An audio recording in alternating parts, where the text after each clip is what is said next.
kapuso, hindi ba minsan nakakainis na minsan na nga lang kayo magkita sa mga reunion, ay masasabihan ka pa ng tumaba ka o tatanungin ka ng kailan ka mag-aasawa? Eh paano nga ba dapat sagutin ng mga hirit na ganyan? Narito ang report ni Dano Tingkungko. Kung may pinanggalingan siguro ang katagang Merry Christmas, ito siguro ang kaliwat ka ng reunion ng mga magkakaanak at magkakaibigan na pinaghiwalay ng mahabang panahon. Yun nga lang, paano naman magiging tunay na Merry ang Christmas mo kung makakarinig ka ng mga panirang hirit tulad nito? Aileen, bakit ganyan? Ang taba-taba mo na ngayon. Anong nangyari sa'yo? Ano raw? Uy, kamusta ka na? Meron na ba siyang iba? Ganon? Halupet, diba? Wow ha? Oh, kailan kayo magpapakasal ng jowa mo? Ala, naloko na. Ayaw mo ba talagang mag-asawa ng babae? Patay tayo dyan. At di lang yan ha, nahirita na rin ba kayo nito? Ang sarap ng pagkain, ang sarap ng handa mo. Kanino ka nagpa-cater? Siya pala nagluto.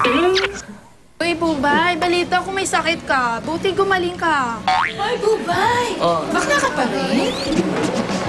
Sabi ng mga nakausap ko, daig ng pagpanting ng tenga nila sa mismo mga panirang hirit ang mas nakakainis. Madalas daw, hindi nila maintindihan ang hugot o gustong palabasin.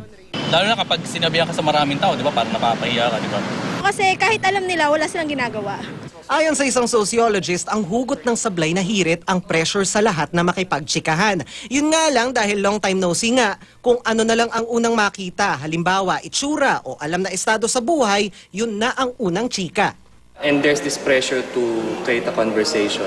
It tells that you are a sociable person, that you can sort of perform in a social setting.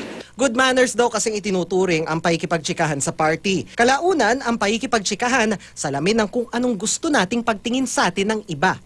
Dahil kamag-anak ang nagsabi at dahil masaya ang okasyon, di ubra ang pikon. Pero paano nga ba dapat sagutin ng mga ganitong hirit? Hindi mo dapat seryoso. Sagutin mo lang din ng pabiro. Kahit mataba ako, maganda naman ako. Okay naman ako. Ikaw, gusto na kayo? Walay din na kayo? Kajowa, siguro kung may magkakamali sa akin. At para hindi mo makalimutan ang isasagot mo sa susunod na reunion, ayan, nasa t-shirt na siya na ginawa ni Gang Badoy. Sa kanyang Tita Ping t-shirt sa alaala at inspirasyon ng namayapa niyang tiya, may mga sagot na pwedeng gamitin. Tulad ng, kayo rin po tita, tumaba. O kaya naman, wala pa pong plano. Para sa unang balita, Dano Tingkong, reporting.